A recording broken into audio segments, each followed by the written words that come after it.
হুজুররা কবরে যাবে, আপনি যাবেন না? উত্তর দেন। আপনার চেহারায় দাড়ি নাই কেন? নামাজ কি হুজুরদের উপর ফরজ? বলেন। আপনার বয়স কি 10 বছরের নিচে? তাহলে আপনি নামাজ পড়েন না কেন?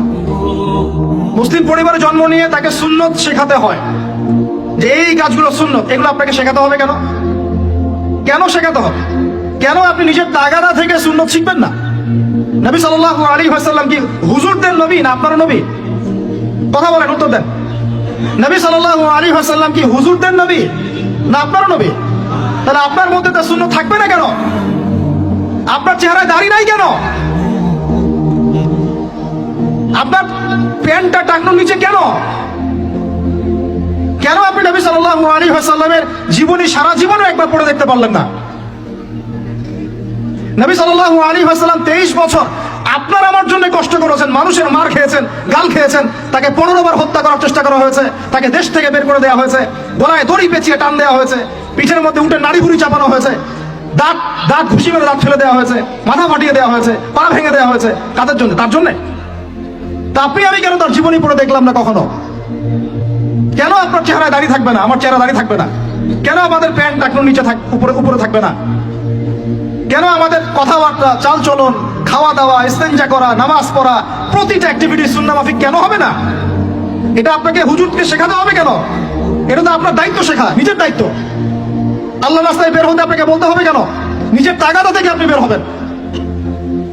হুজুররা কবরে যাবে, আপনি যাবেন না? উত্তর দেন। হুজুররা, তোমরা উত্তর দাও, ছেলেরা, ইয়াং জেনারেশন, তোমরা যারা আছো, হুজুররা কবরে যাবে, তোমরা আমরা যাবো না? হুজুরদের নবী মুহাম্মদ সাল্লাল্লাহু আলাইহি ওয়াসাল্লাম আমাদের নবী নন? নবী সাল্লাল্লাহু আলাইহি ওয়াসাল্লাম শুধু সাহাবীদের জন্য আসছিলেন না আমাদের সবার জন্য আসছিলেন?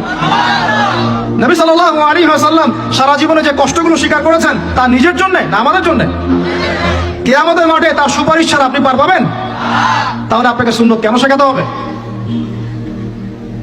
কেন আপনাকে মেসি নেইমারের হিস্ট্রি পড়াতে হয় না? আপনি তো নিজেই জানেন।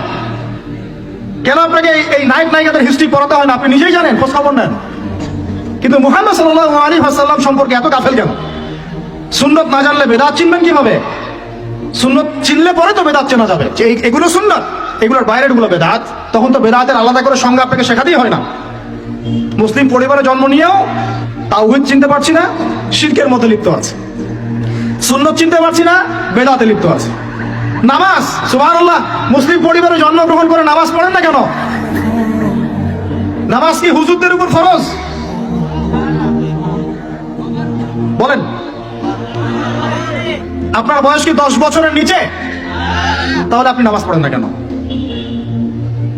ফরজ মানে কি? আপনি ইচ্ছা হলে করলেন, ইচ্ছা হলে করবেন না, নাকি? এটা ফরজ? ফরজ হয়তো বোঝেন। ফরজ কি? ওই যে প্রত্যেক রাতে যে মেয়ের সাথে কষ্টি নষ্টি না করলে আপনার ঘুম হয় না, ওইটা হচ্ছে ফরজ। স্কুলে কলেজে গিয়ে মেয়েদের সাথে অ্যাফেয়ার্স করা, ডেটিং করা, এই পাবজি খেলা, আমাদের সবার উপর এখন ইউটিউবিং, ফেসবুকিং ফরজ। ফরজ বুঝেন, এইভাবে বোঝেন, এগুলো হচ্ছে ফরজ আপনার উপরে। তো সালাত, হাইয়া আলাস সালাহ প্রত্যেক দিন আপনার কানে যায়, কেন সালাতে আসেন না?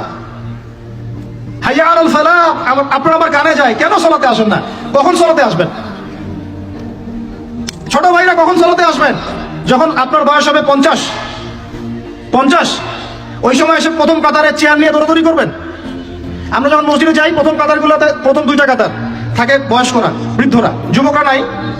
আর ওই সময় চেয়ার নিয়ে মারামারি, কারণ এখন তো সেজদা দেওয়ার মতো শরীরের ক্ষমতা নাই। আর কে আগে চেয়ার দখল করতে পারে, ওই হচ্ছে প্রতিযোগিতা। তখন আমরা কি ওই সময়ের জন্য অপেক্ষা করছি? সুবহানাল্লাহ। নামাজ পড়লে কি আপনি জঙ্গি হয়ে যাবেন? নামাজ পড়লে আপনি কি মানবতা বিরোধী অপরাধী হয়ে যাবেন? এই ফাইজলামি মার্কের কথাবার্তা যারা বলবে, সমাজ থেকে বয়কট করে দিবেন, আর সামাজিক প্রতিবাদ গড়ে তুলবেন।